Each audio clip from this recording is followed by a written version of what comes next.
딸 데리고 재혼하는 것 아니다, 이런 주제를 가지고 이야기해 보겠습니다. 며칠 전 뉴스에 보니까 6살 먹은 의붓 딸을 갖다가 3년 넘게 성폭행을 했다 그래요. 40대 된 계부가. 그런데 더 가관인 것은 그 친모가 이 사실을 알고도 자기 딸을 성폭행한 재혼한 남자하고 재결합하고 싶다 그러면서 선처를 호소하고 있다, 이렇게 뉴스에 나와요. 이것뿐만 아니고 친아버지가 친딸을 성폭행하는 것도 비일비재하죠. 딸을 데리고 재혼하는 게 아닌 게, 이 남자의 성욕이란 여자들은 잘 모르는데 남자들은 다 인정하죠. 남자의 성욕이라는 게 여자가 생각하는 상상 이상으로 세다. 걔보다 못해요. 남자들은 걔보다 못하다고 해서 화낼 사람 아무도 없어. 인정하니까. 그 남자가 되니까 그 정도의 또 썩낼 정도는 아니죠. 그래도 남자인데. 그래서 젊었을 때 이런 생각도 들어요. 야, 이 성욕이라는 프로그램을 갖다가 너무 세게 해놨다. 이세를 생산하는 것보다는 3배, 4배, 4배, 5배 더 성욕을 강하게 프로그램 해놨다, 이렇게 할 필요가 있겠나, 이런 원망도 들었어요. 근데 가만히 인생을 살아보고 공부를 해보니까, 만약에 이성으로 통제할 수 있도록 범인들이, 보통 사람들이 성욕을 이성으로 통제할 수 있도록 해놔놓으면은 남자가 여자한테 그렇게 머리를 숙이고 따라다니고 그거 하겠느냐? 안 한다.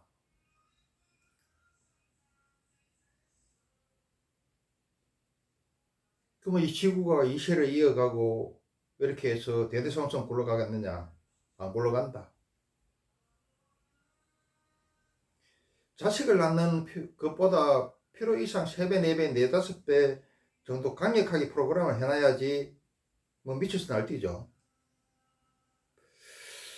촌에서 큰 사람들은 알 건데, 옛날에는 여름이 돼가지고 소를 먹이러 산에 갔죠. 수소를 잘 키우지도 않습니다만 마을에 수소가 한 마리 정도 있어요. 씨알 거. 이 수소는 산에 암소들하고 같이 풀어놓으면은 암소들은 풀을 뜯어먹는데 이 수소는 눈이 뒤집어지고 입에서 거품을 물면서 풀을 하나 뜯어먹고 하루 종일 암소들만 쫓아다녀요. 그리고 내가 이야기했다시피 우리가 뭐 황제나 재벌이나 뭐 아인슈타인이나 뭐 명성이 있거나 이런 사람들 맨 마지막에 뭐 하느냐? 이쁜 여자하고 술 먹습니다. 왜 그러냐? 술은 내가 이야기했죠. 식욕이라고 그랬죠. 음식 중에 가장 맛있는 거라 그랬죠. 식욕, 수면욕, 다음에 성욕이더라. 성욕이 최고봉은 뭡니까? 이쁜 여자죠. 그럼 그렇게 프로그램 해놨어요.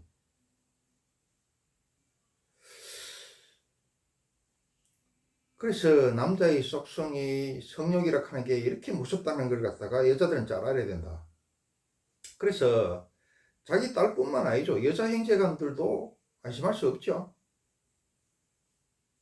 그 뭐 처제, 장모 뭐 이런 범하는 사건 사고가 뉴스에 안 나와서 그렇지 비일비재합니다. 그래서 남자는 좀 늑대란 말이 틀린 말이 아니라 굉장히 조심해야 돼요. 뭐 형부라고 해서 뭐 사이라고 해서 뭐 아버지라고 해서 여자 형 같은 형제라고 해서 믿고 이렇게 하면 안 된다. 항상 경계를 해야 된다. 야수죠.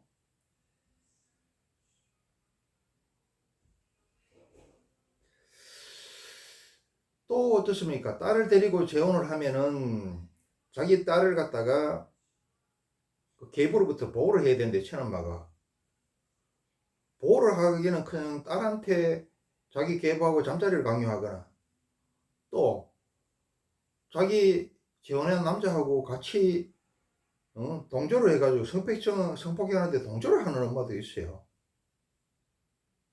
또 딸이 계부로부터 성폭행을 당해도 모른 척하고 답으로 딸을 조지는 이런 엄마들도 있더라. 이게 참 이론상 상식상으로 이해가 안 되는데, 이 인생이라는 게, 이 세상이라는 게, 사화세계라는 게 참 별일이 다 일어납니다. 별일이 다 일어나고 인생 살아보면 참 사람 같은 사람이 참 드물더라. 이 중생이라는 게 신보다 비등한 게 아니고 신보다 나은 게 중생입니다. 또 그렇지만은 악기보다 못하고 귀신보다 못하고 바퀴벌보다 볼리보다 못한 게 또 중생이더라. 이 양자의 속성을 갖다가 다 알아야 된다. 다 알고 그에 적절하게 대처를 잘 해야 되겠더라. 그래서 딸 데리고 지원하는 거 아닙니다. 이 남자의 성욕에 대해 가지고 암경에 보면은 부처님 제자들이 성욕으로 괴로워하고 부처님한테 상담하는 내용이 있어요. 신부나 스님들이 파괴하는 90%가 여자 때문에 파괴합니다. 그럼 뭐가 제일 괴롭냐 그러면은 성욕이 제일 괴롭다 그래요.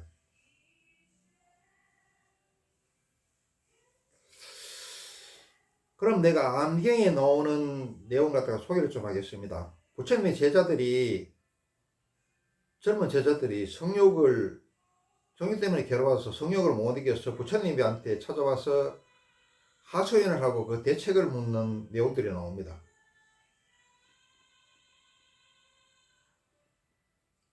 자, 제자들이 이렇게 이야기합니다.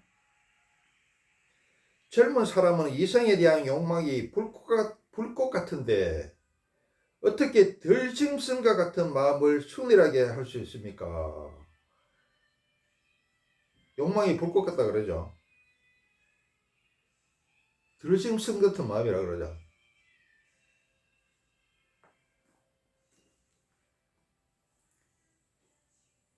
부처님께서 이렇게 타이르십니다.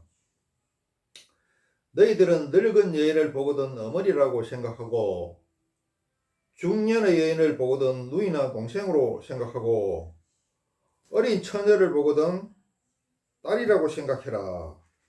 이렇게 하면 들짐승 같은 마음을 항복받아 순일하게 할 수 있다. 이렇게 이야기합니다.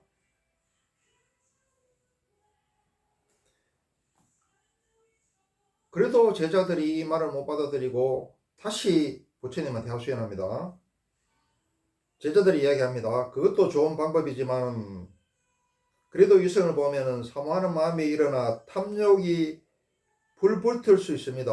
더 좋은 방법은 없습니까? 이렇게 묻습니다. 못 견디겠다는 거죠. 성욕과 이성에 대한 가려와 탐색이. 그래서 부처님께서 다시 타이르십니다. 이 몸이란 머리 끝에서 발끝까지 뼈를 줄기로 해서 살을 갖다 붙이고 얇은 가죽으로 덮었다. 그 속에는 똥, 오줌, 가래, 고름과 같은 갖가지 더러운 것이 가득 차 있다고 생각해라. 이렇게 하면 들짐승 같은 욕망이 사라지고 마음이 편해질 것이다. 이렇게 다 이럽니다. 그런데 또 이놈의 성욕이라는 게 생명이죠. 생명을 창조하죠. 또 운명을 창조하는 거, 또 발전하는데 힘입니다. 이게 힘들이 여기서 나온다. 생명의 창조의 힘, 문명 창조의 힘, 발전의 힘, 이게 또 성욕에서 나와요. 이 세상은 음양이라서 참 묘하죠. 하여튼 여성분들은 이 남자에 대해서는 남자가 늑대란 말 그냥 놓은 게 아니죠.